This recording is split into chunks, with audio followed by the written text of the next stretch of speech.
welcome back. This, well, this was going to be numerous videos as the next upload after a little bit of an unintentional hiatus with other things being, well, happening. Why are my headphones ski with? There we go. And there's multiple things lined up, but I wanted to do this video as pretty much just to really address this, because I've had feedback about it. Many other authors have had feedback about it at various points and all that. And it's addressing two things. And it's looking a bit at the nature of writing as it is. And I don't know, I just went really grey there. Sorry. Actually, turn the light on. There we go.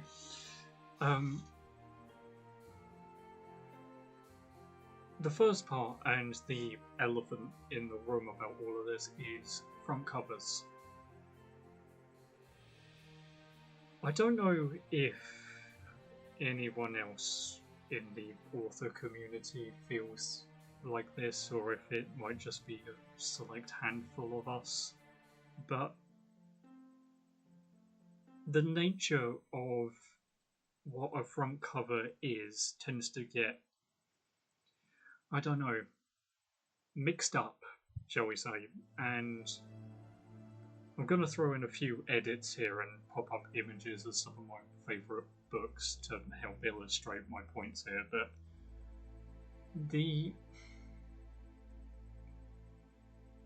some of the commentary and stuff is things like, oh, the front cover should tell you parts of the story or things like that, and or that it needs to unveil this or that, and it feels almost too consumerist in a way, that mentality. And I'll actually come back to that point in a little bit, because that's actually addressing the second part of all of this. But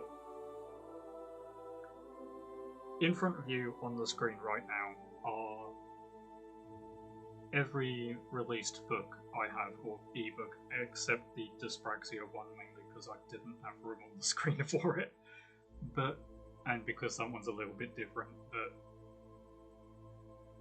3 of the 4 covers in front of you are ones I've done myself, and look, I do not proclaim to be an artist by any means, but one thing, and especially noting the 2 on the far sides here, Soul of the Gem and Apologise, the 2 that drift into the realms of fantasy and all of that, and historical fiction on the more fantasy level, is that I've had comments saying that the front cover, oh, it needs to be massively exciting, it needs to tell the story, it needs to show what the story is about. Liberation of Destiny is the first book ever for the world of Apologise. It's the first book in the trilogy, it's the first book I ever wrote, it's the first book of Apologise. Soul of the Gem is the first book of that universe as well. And the thing that I want to draw into the point in that is that the elements of mystery about it. And I know that mystery, like, oh, you're going to like crime thriller and that, but no, you don't. Like, these genres can have just as much mystery about them. And the whole elements of both Soul and Liberation have probably more Soul's case, but they have a fair amount of mystery to them over a lot of different aspects. So to have it I don't know, to have it get turned around and told it's like, oh, it doesn't tell what the story is meant to be about. It's not meant to. I have a lot of influences that I have gone by with what I write, what I do, what I'm inspired by. Lord of the Rings is one of them. You look at the Lord of the Rings front covers, the original ones. Did they have massive battles on them? Did they have these epic scenes of these great beasts on them or anything? No. A Song of Ice and Fire, one of the most popular modern series of books that is still ongoing. Did that have any of it? No. And even if you switch around and look at like the DVD cases for them or the film cases, again, not really. And I mean, I'm a big fan of Lord of the Rings. Even if you turned around and looked at the first battle for Middle-earth game front cover, sure, it had the Eye of Sauron, but that was quite literally it, aside from maybe a little depiction of army in the bottom. But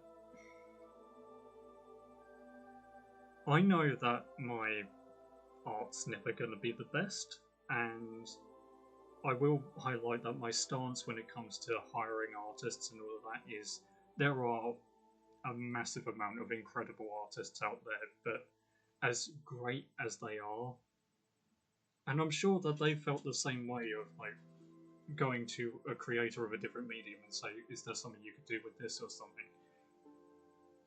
You can have so much of that, but it doesn't necessarily mean that the thoughts and the ideas line up with each other. And whilst we're on the point of art and everything, I will note that Assault on Athelas's front cover is the next to be changed, and is going to be following the pattern of what Liberations is at, and that will be in the drift into Path of Shar as well. And it's basically boiling down to I just need to find the time to do it. But I feel that the whole aspect of it is that you can have this incredible front cover, but the story is the story itself, and the front cover is a hook. And different people have different hooks, appealing to different audiences and all of that. The aspect of it being something that needs to tell the story, maybe that's a case with following on or like key standalones within a big story or stuff like that, but when it's on its own, not necessarily. I mean, 2 Star Wars books I own. Deceived and Revan. Spin-offs from the Old Republic series and everything. What are the front covers of them? You've got black, and then in the middle, in a tiny little section, you have the characters of Malgus for Deceived, and the character of Revan for Revan. And that's all their front covers are. Sometimes simplicity in the front cover can still do the job it needs to, but like the whole elements of it, like Code of Chivalry is the simplest out of all 4 of them. And yet, the whole story aspect of Code of Chivalry is so intrinsically focused around philosophy and the concepts of chivalry and honor that there's not that much you could really do to alter it. You could redefine the definitions of it and everything and alter maybe the shield style and stuff, but that would essentially not really, there wouldn't be much more you can do. for it to basically fit the same purpose. You don't need it to be this massive battle per se. I mean, I guess you could go for silhouettes, but then it would be kind of difficult and it would be almost too Band of Brothers-y. But, I mean, what are the 5 items on the front of Soul of the Gems front cover? You read the book, you find out. And it really is that simple. The front cover hooks so that you can find out more. It doesn't have to tell the story for you. And I mean, again, I've gone over the fact that it's mysteries and all of that. And I don't know, it just feels like the original purpose behind front covers it's been almost transplanted, and that's probably not the correct word, but transcended maybe might be the better choice.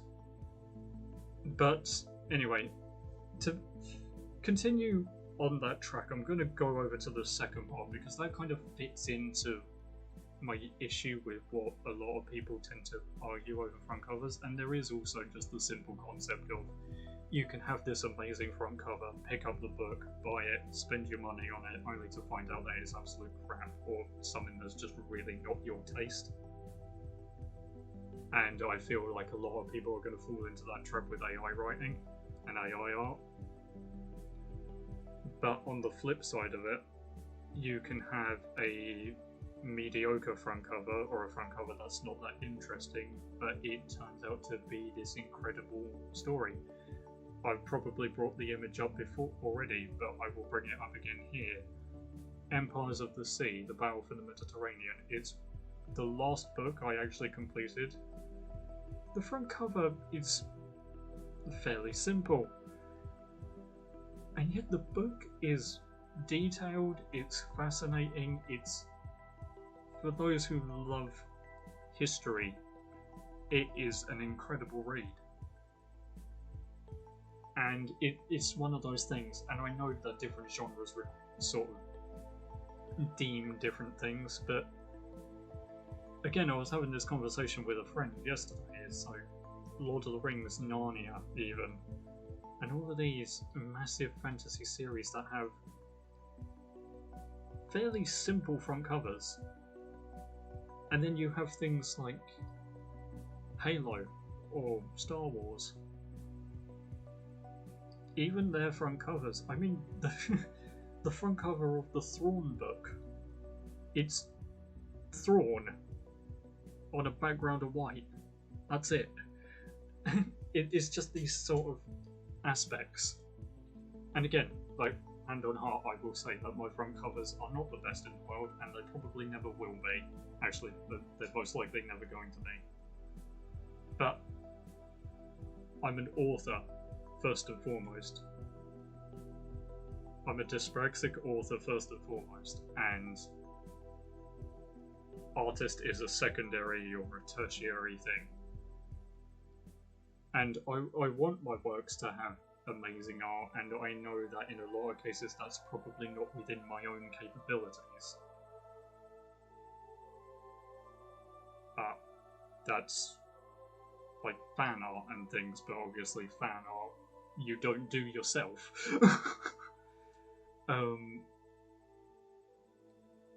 And to just quickly brush up on the AI art aspect before moving on to the second part, I will not be using AI art in any form until it can get proven that artists can actually, especially independent artists, can protect their own work from copyright. Until these loopholes get shut, I'm not going to use it. I'm an independent creator who, whilst it's a bit sporadic, does do a podcast focused around other independent creators. I want to see independent creativity succeed. I want it to be great and develop and build and all the rest of these things. That can't happen if people are so busy trying to protect their work from being stolen because of these loopholes.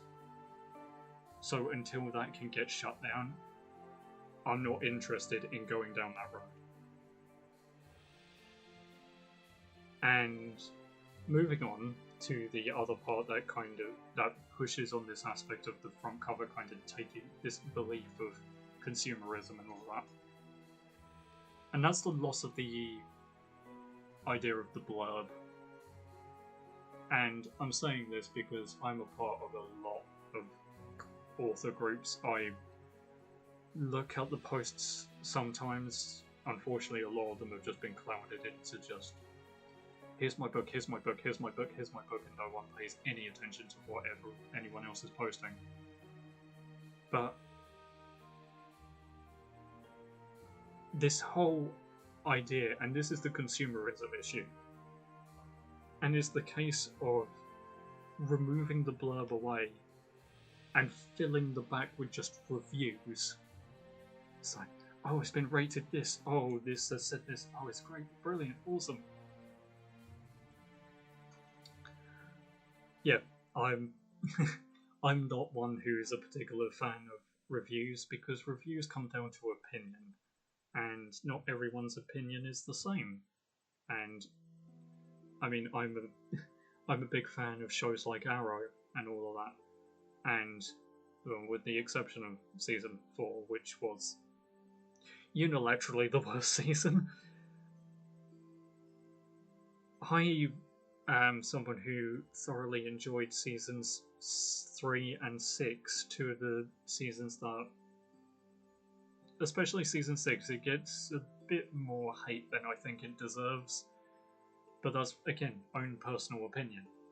And, I mean, reviews of films, there's lots of films out there I absolutely love that have had absolutely rubbish opinions on things like Rotten Tomatoes and stuff, and IGN. And yeah, it really is just one of those things that opinion is subjective, and if you want to cloud your book's background, that limited space, with just all of these opinionated reviews, and by people who, in complete honesty, unless they actually specify certain parts, you can't actually guarantee whether they've read it or not, or read it properly, or stuff like that. And if you're willing to trade it out and fill a couple of them at the bottom, that's fair enough. But coating the entire thing, which so many people do, and just losing that blurb, that's part of my issue with all of this sort of modern consumerism element of it, is that the blurb is there for you to tell that insight that some people argue the front cover should be doing. And it's like, the pattern of it is the front cover is the hook. That's what draws people in. And then if they want to get a detail or an idea, they read the blurb. And look, hand on heart again, I will admit, Liberation of Destinal has no blurb, because it was the first book and I decided to detail a bit about the author instead. And even that is better than just coating it with reviews, because you're opening up and establishing a bit more of a connection to the audiences, or to the audience or potential people who are picking up your book. And not everyone who picks up the book is going to take it, and no amount of reviews is going to change that. And, I mean, Marvel, Avengers Endgame, it's one of the highest grossing films of all time. And yet there were quite a few people who really didn't like it. And for various reasons, mostly to do with the time travel aspects. But that whole aspect feels like an art form that might be getting a bit lost. And I don't know what the real cause is. It can be argued that the cause can be various things, but the blurb is there for you to tell the aspect of the story, or a bit of background, or this freedom to highlight and give a hint of your creative style. And at the end of the day, if you're writing a book, you are an author. You are not an artist. You can be both. There is nothing stopping you from being both. But the art form you are focusing on is the writing. And if you're not using that little bit to exercise and give hints towards your creative freedom to see or pique people's interest, then you are missing an aspect. And when you're someone like myself who is not the best at art and is consistently concerned of not necessarily having his ideas match up with an artist's ideas, turning around and using that blurb becomes even more important. And yeah, it feels like when you're coating that back with reviews. I mean, there's some egregious ones that have reviews in the back, and then you open the front cover, you open the first page, and the reviews are still there. And whilst we're talking about all of it, here's Liberation's original front cover. Again, done by me. And yeah, it feels like you're not taking it seriously enough, like telling the story aspect and all of that. If you're just coating with the reviews and taking away that little form, that little section, and it's only like a paragraph, maybe two at a push, so it's not massive, but it's enough to show the people who are picking up your work or looking at it online what the story can potentially be about, and also a little hint about the style that you go for. And if you're coding it with reviews, it indicates only really one thing to people, and that is that you are focused far too much on the sales.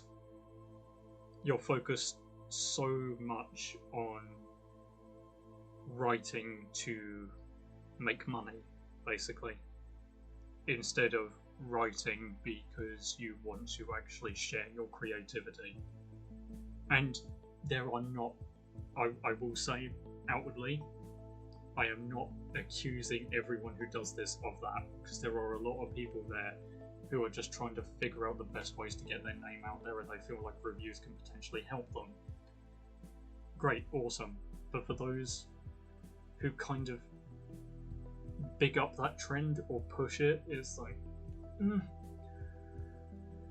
And I know that this is going to be a bit of a divisive topic among creators, but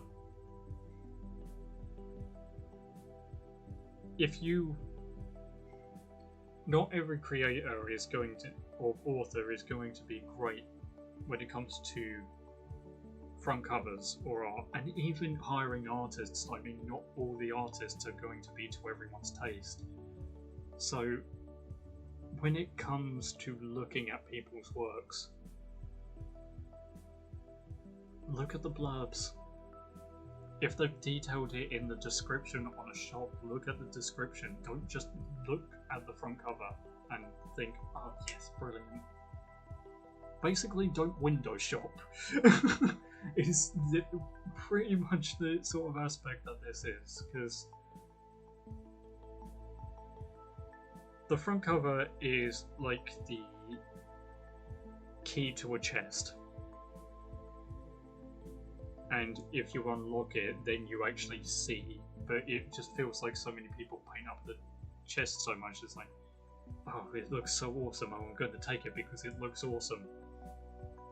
and then you could turn around and open the chest and find absolutely nothing.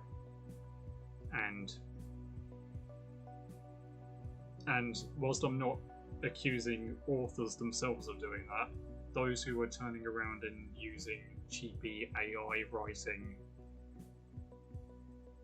yeah, I am accusing them of that.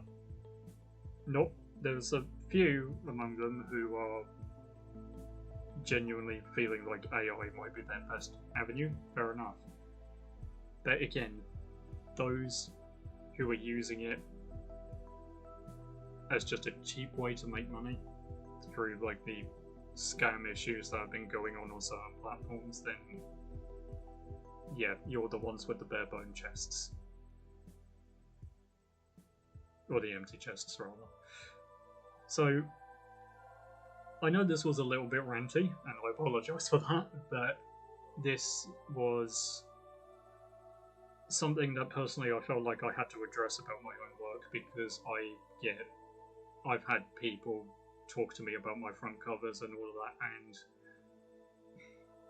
sometimes I feel like there's a forgetfulness there that a book is more than the front cover. And if you're going to... I mean, the irony in all of this is that debate and argument of, and the incredibly well-known saying of don't judge a book by its cover. But it feels like so many people have gone into the point of using that saying when it comes to people that it's actually been forgotten about it in the literal sense of not judging an actual book by its front cover. And I mean, I do on my channel, for people who want to look and everything, I do a myriad of world building videos for Avalas. I aim to do more for Soul of the Gem, Code, and my other works. There's more content that's going to be happening with the dyspraxia as well, a key massive concept. But it falls flat on its face unless people pick up the books. And yeah, it's one of those difficult things. And I mean, I'm not saying at all that I'm going to stop making lore videos, no, because I thoroughly enjoy them. And it's giving, and ironically, as I'm doing them, it's actually giving me more ideas for the world building as well. And I'm sorry that the pattern keeps changing the coloration and all of that. The lighting's a bit all over the place today. So, but I think that was pretty much all I wanted to cover on that. Again, I know this is going to be divisive. I know that there will be people out there who agree with me. I know there will be people who disagree. And again, that's fair enough. It's opinion, it's subjective. I'm just sharing mine in regards to how I look at my own work. Because I went into being an author knowing that I'm never, when it comes to the front covers and that, I'm never going to be the best artist. And even if I hired one, that still wouldn't make the front covers the best in the world, necessarily, or potentially, or at all. I mean, it could, and that would be awesome, but... So... And, again, it's also the same concept when it comes to hiring publishers. Just because you hire a publisher doesn't necessarily mean anything's going to really change, or everything's automatically going to get so much better for you.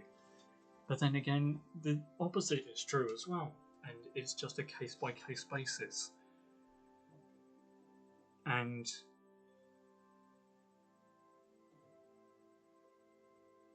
it's one of those things about creativity all the time. I mean, there are so many films out there that people could absolutely love, but they haven't picked up because they didn't like the look of the case. Or they didn't like a look at the trailers. And then they go back on it years later and then turn around and say, why didn't I watch this earlier?